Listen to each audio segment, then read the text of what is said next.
In this video, we'll introduce a technique called coupling, and we'll see how we can use it to bound the mixing time of Markov chains. To motivate the idea of coupling, let's start with a fact. The fact says that delta of t, which we defined in the previous video, which is by definition equal to this quantity, the maximum over all states S of the total variation distance between Ps of t and the stationary distribution pi. Here, recall that Ps of t is equal to the distribution of x sub t conditioned on x naught being equal to s. I probably should have said before just stating this fact as an equation that we're considering a Markov chain x naught, x1, ... that is finite, aperiodic, irreducible, with stationary distribution pi. So then, in that context, the fact says that delta of t, which is defined like this, is at most the maximum over all states S and S prime of Ps of t minus Ps prime of t, that is the distribution of the Markov chain after t steps starting at S, and the distribution of the Markov chain after t steps starting at S prime, and further that this maximum is less than or equal to 2 times delta of t. What this fact will mean for us is that if we want to study delta of t, we can instead study this quantity, which even though it looks a little bit grosser, we will actually be able to get a handle on. But before we see how to do that, let's prove the fact. First, by the definition of a stationary distribution, the stationary distribution pi is equal to the sum over all states w of pi of w times pw of t. That is, one way to view this sum is this is the distribution where we select some state w according to pi, and then we run our Markov chain on it for t steps. By the definition of a stationary distribution, if we start at the stationary distribution and run the Markov chain for any number of steps, we're going to stay in the stationary distribution. So this sum here, by this I mean the probabilistic mixture of these distributions, is just equal to the distribution pi, the stationary distribution. That means that the maximum over all S of Ps of t minus pi, the total variation distance between those two, this is the quantity that we are interested in up here. Plugging in this expression for pi, this is just equal to the maximum over S of Ps of t minus the sum over w of pi of w times pw of t. And now this here is a weighted average of all of the distributions pw of t, which means that this quantity is only going to get bigger if I replace this weighted average with a maximum. That is, this is going to be less than or equal to the maximum over s and s prime of pst minus ps prime of t, the total variation distance of that. So that proves this first inequality. To see the second inequality, we note that the total variation distance between Ps of t and Ps prime of t is at most, by the triangle inequality, the total variation distance between Ps of t and the stationary distribution pi, plus the total variation distance between pi and Ps prime of t. And by the definition of delta t, this is at most 2 times delta of t. So that proves this inequality.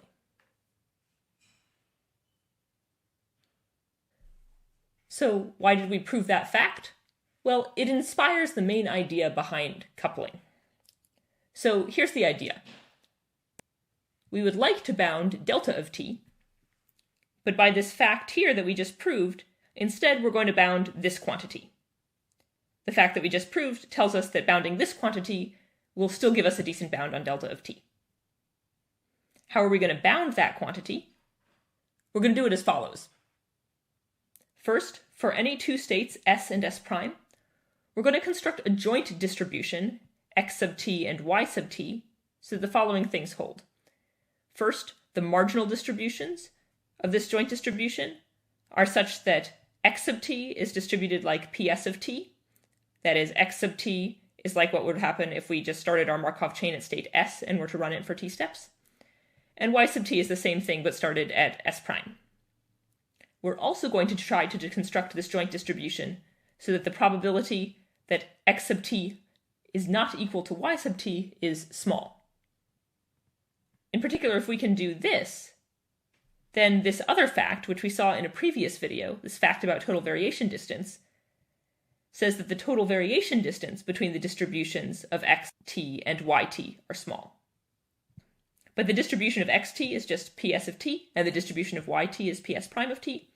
So that will mean that the total variation distance between these two things is small. And since that held for any s and s prime, we'll conclude that this whole thing is small. So that's the idea. And the trick will be, how do we construct this joint distribution? At this point, we're ready to formally define a coupling. Given a Markov chain with a transition matrix P, a coupling is a joint process x0, y0, x1, y1, x2, y2, and so on, so the following things hold. First, the marginal distributions of x0, x1, and so on, and also y0, y1, and so on, correspond to the original Markov chain. That is, for all s and s prime, the probability that x sub t is equal to s, given that x sub t minus 1 is equal to s prime, is the same as the probability that y sub t is equal to s, conditioned on y sub t minus 1 being equal to s prime. And this is equal to p sub s prime comma s, where p is the transition matrix. That is the probability in the original Markov chain of transitioning from s prime to s. So that's the first condition. The second condition is that once these two chains, the x's and the y's, meet, or couple, they're going to stay together forever. Formally, for all t, if xt is equal to yt, then with probability 1, x sub t plus 1 is going to be equal to y sub t plus 1. So we're going to have a joint distribution so that for a little while, the x's and the y's wander around separately, although they both look like the Markov chain, and then eventually they sort of couple together, and then they just stay the same. They just walk together for the rest of time. So that's the definition of a coupling. Here's a proposition which formalizes the motivating intuition we had a few slides ago. The proposition says, given a coupling, x0, y0, x1, y1, ... of a Markov chain, let's let t sub s, s prime be the smallest t so that x sub t is equal to y sub t, conditioned on x0 starting at s and y0 starting at s prime. That is, t is the smallest time at which a chain starting at s collides with a chain starting at s prime. Then the proposition says delta of t, the total variation distance between the Markov chain at time t and its stationary distribution, is bounded above by the maximum over all s and s prime of the probability that t s s prime is greater than t. In other words, if for all s and s prime, it's unlikely that these two chains started at s and also started at s prime still haven't met by time t, then delta of t, the distance between x sub t and the stationary distribution, is going to be small. Let's prove this proposition. First, by this fact 2 that we saw earlier, delta of t is less than or equal to the maximum over s and s prime of the total variation distance between ps of t and ps prime of t. And by this fact about total variation distance that we saw in a previous video, this is at most the maximum over s and s prime of the probability that x sub t is not equal to y sub t, given that x0 is equal to s and y0 is equal to s prime. But now this is less than or equal to the maximum over s and s prime of the probability that t sub s, s prime is greater than t. And this just follows from the definition of t sub s, s prime. That is, this is the probability that those two Markov chains still haven't met at time t. and so is this. Great, so that proves the proposition. Check. At this point, this might all seem a bit abstract. So let's look at an example where we can actually use couplings to say something interesting about a Markov chain that we might care about. In particular, let's return to an example that we saw in a previous video about random proper colorings. We saw this example before in the context of Markov chain Monte Carlo. As a reminder, here is a slide from a previous video, the video about Markov chain Monte Carlo. In this example, our goal was the following. Given some graph G, we wanted to choose a uniformly random proper K coloring of G. Or at least we wanted to choose an approximately uniformly random such K coloring.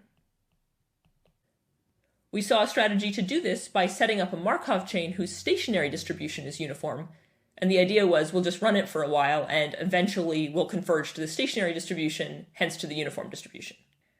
The Markov chain that we set up was the following. So each state is going to correspond to a coloring of our graph, and we transitions between states as follows. So if we have some coloring, which is xt minus 1, we're going to get to xt by the following. We're going to choose a random vertex, let's say we choose this one, and then we're going to color it a random color. So let's say I'm going to choose this random vertex, and let's color it green. With those random choices, I would then move to this coloring, in which that vertex is green. However, it might be that I choose a coloring for that vertex that is not legit, it doesn't form a proper coloring, and in that case I don't do anything. So in this example, if I were here, and I chose this vertex, and I said color it blue, well that's not a proper coloring, because then I'd have two blue vertices next to each other, so in that case I just wouldn't do anything, I'd take this self loop and I'd stay there. As we saw earlier, this Markov chain is symmetric and aperiodic, and it also turns out to be irreducible provided that k is sufficiently large. In particular, if k is bigger than the maximum degree of the graph, plus 2. These conditions, we saw in an earlier video, were enough to imply that A, there was a unique stationary distribution, and B, that that unique stationary distribution is uniform. Therefore, if we run this Markov chain for a while, eventually we will converge to the uniform distribution. The question that we were left with in this example was, how long does it actually take to converge to the stationary distribution, aka the uniform distribution? Previously, we punted on that question, but now we're going to see the answer via couplings. So here's our strategy via couplings. We're going to come up with a coupling, some xt's and some yt's, that couples as quickly as possible, so that the two different chains started at different points are always going to run into each other as quickly as we can.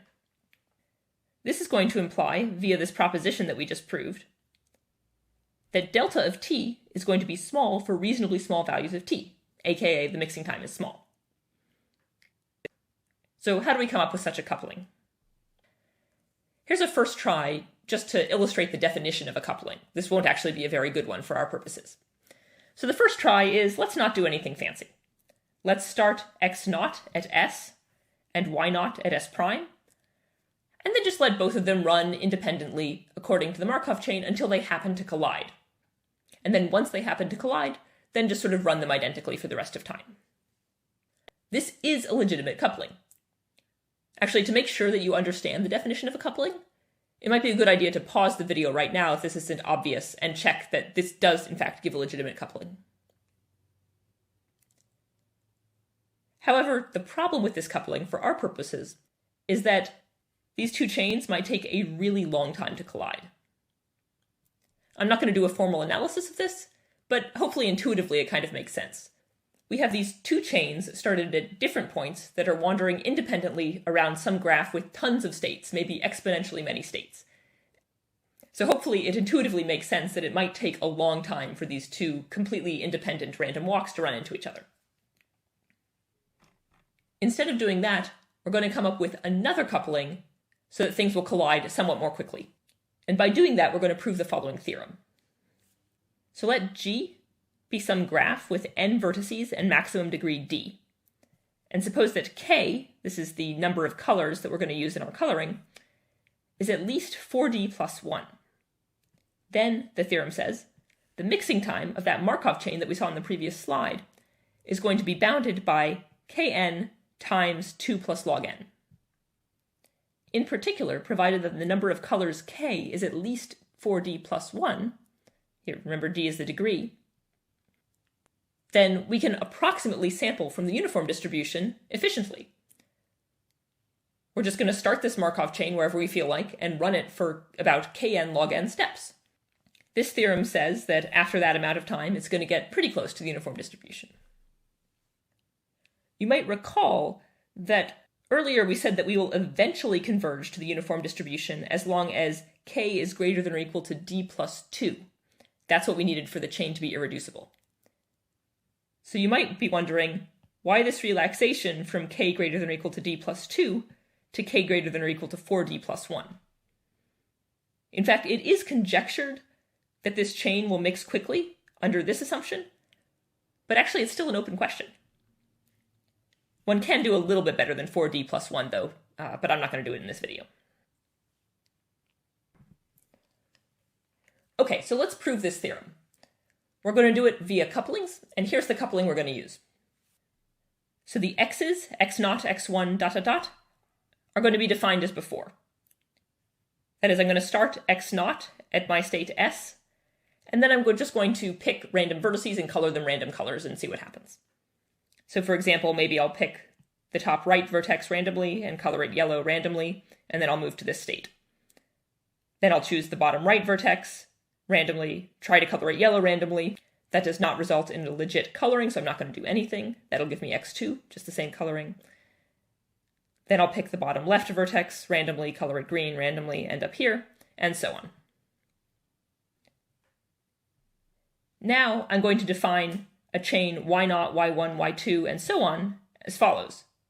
It starts in a different place, so it's going to start at some state s prime. Maybe that coloring looks like this. But then it's going to make exactly the same choices that the x chain made. That is, if the x chain chose the top right vertex and tried to color it yellow, that's also what the y chain is going to do. So in this case, the top right vertex can be colored yellow, so it's just going to do that. Notice that the marginal distribution for the yi's is still correct. That is, if I didn't know about the x's and I just forget that they exist, the yi's look like they're following our original Markov chain. Intuitively, hopefully it makes sense that making the same choices in both the x's and the y's are going to result in, hopefully, a collision pretty quickly. However, it's not obvious. For example, here, after 2 steps, both chains decide to color the bottom left vertex green, and x is able to do it, but for y that's not a legit coloring. So now this choice has caused x and y to become a little bit further apart. What we're going to need to do in our analysis is to argue that this sort of thing does not happen too often. Okay, so let's analyze when xt and yt are likely to collide. To do this, I'm going to define a random variable z sub t, which is the number of vertices on which x sub t and y sub t differ. So we can observe that x sub t plus 1 is always going to be equal to either x sub t plus 1, or x sub t minus 1. That is, we're either going to stay the same on the number of vertices that we differ by, or we'll differ by 1 more vertex, or by 1 fewer vertex. And the question that we're going to answer is, how likely are each of these 3 outcomes of happening? Let's start by analyzing the good case, the case where the number of vertices on which xt and yt differ decrease by 1. So that is zt plus 1 is equal to zt minus 1. How can this happen? Well, basically it can only happen if the random vertex that we choose at step t is a vertex on which x sub t and yt differ in color. That is, the picture should look like this.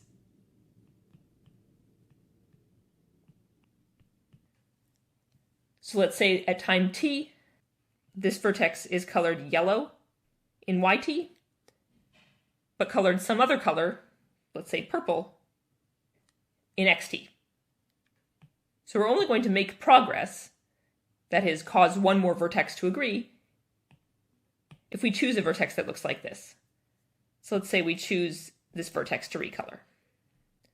The second thing that has to happen in order to make progress is that we need to choose a color that's legit for both colorings. For example, if these vertices are all colored different colors,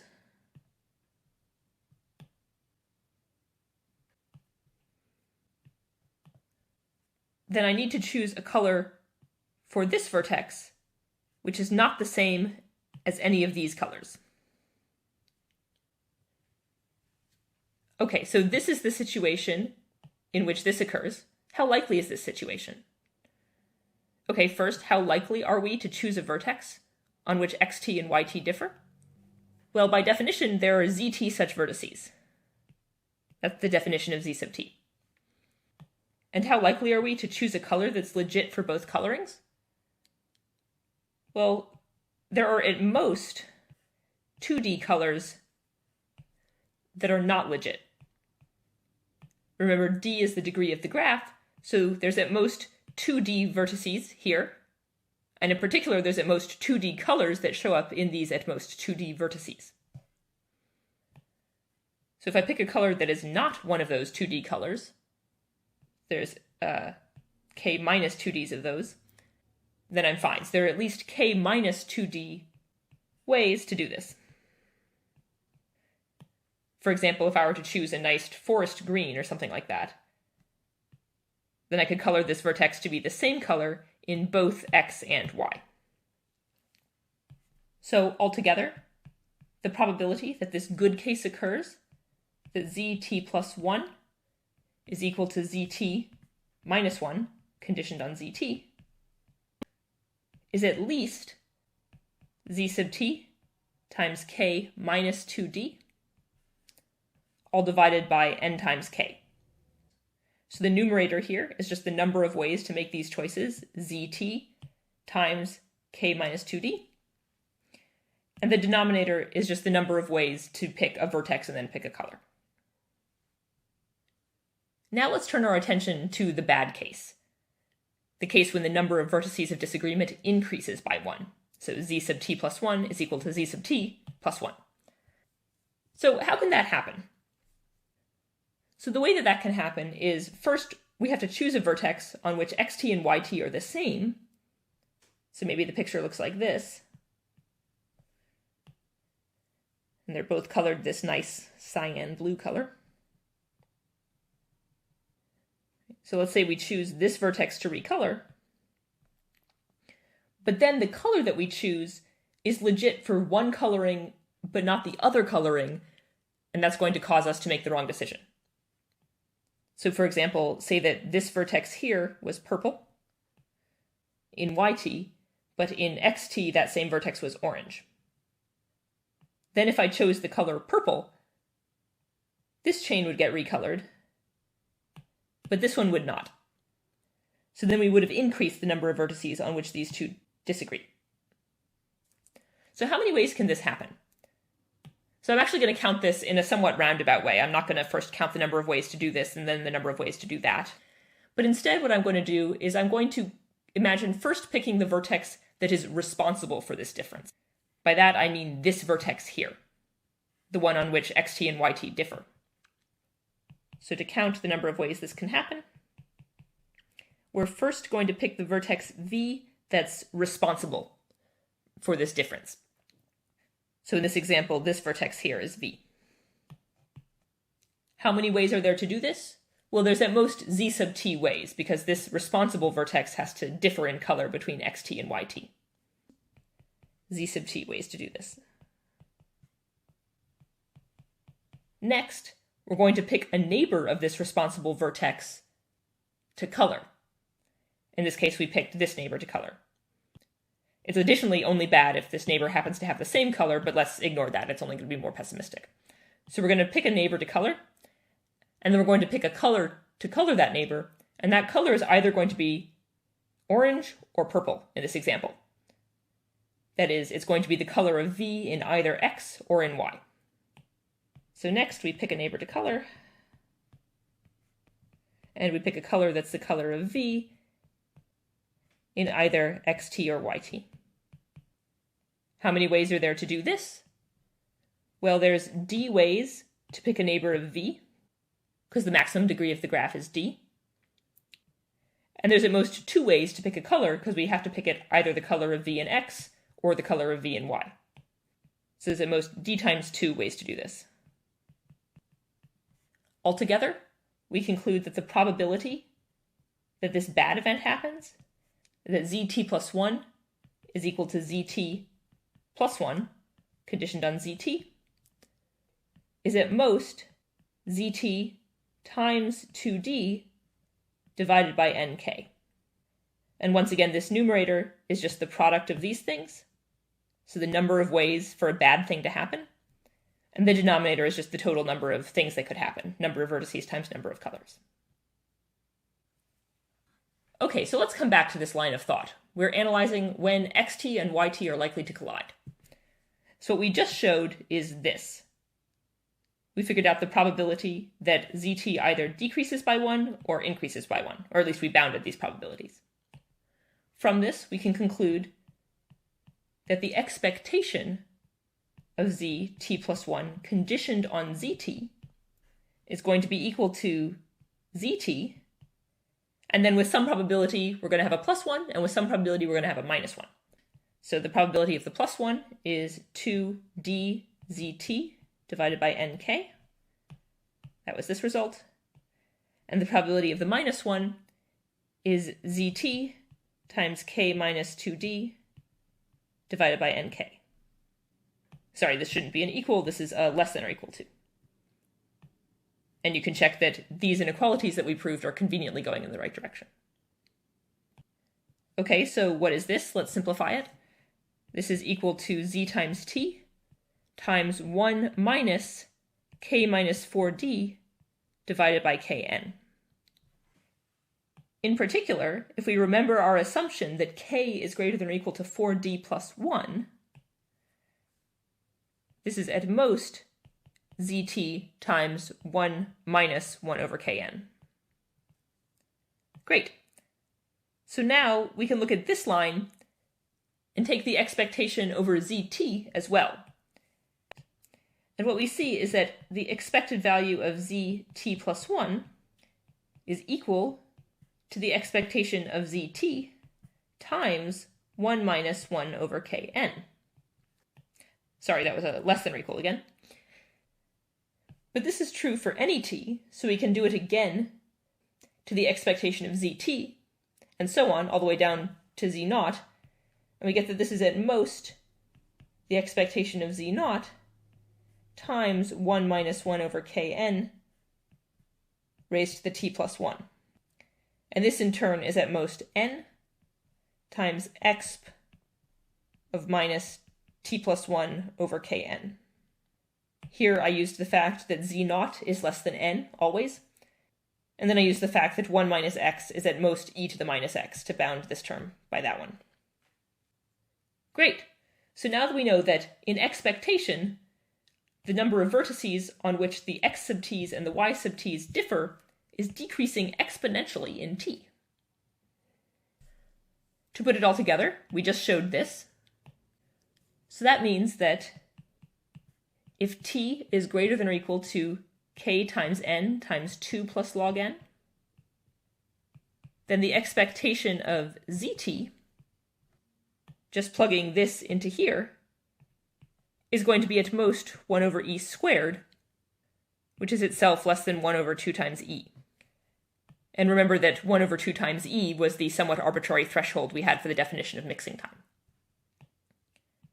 So this implies that delta of t, by this proposition that we saw earlier, is at most the maximum over all s and s prime of the probability that t of s, s prime, is greater than t. Remember that t sub s, s prime is the minimum amount of time it takes for a chain started at s to run into a chain started at s prime. And by definition, this is at most the probability that z sub t is strictly greater than 0. And this follows from the definition of z sub t. That is, if t sub s, s prime is greater than t, that means that at time t, these two chains have not yet collided. In particular, there is some positive number of vertices that are still colored different colors. Since zt is an integer, this strictly greater than 0 can be replaced by a greater than or equal to 1. And now by Markov's inequality, this is at most the expectation of z sub t. But we just said that this was at most 1 over 2e. Great. So now we're basically done. By the definition of mixing time, tau mix, the mixing time for this Markov chain, is going to be at most kn times 2 plus log n, which is our assumption on t up here. And that proves this theorem. That is, if G is some graph with n vertices in maximum degree d, and k is sufficiently large compared to d, that is, k should be greater than or equal to 4d plus 1, then the mixing time of this Markov chain on proper k colorings is bounded by kn times 2 plus log n. And that gives us an efficient Markov chain Monte Carlo algorithm to approximately sample from the uniform distribution on all proper k colorings. Great. So to recap, we saw the definition of a coupling. A coupling for a Markov chain is a joint process, x sub t, y sub t, so that both x sub t and y sub t follow the Markov chain, and also, once they collide or couple, they stay together forever. And we saw an example of how we can analyze mixing times by constructing couplings that start at different places but collide quickly. What we also saw in this example is that sometimes it might take a bit of creativity to construct such couplings. Great. So that's it for this video. Thanks for watching.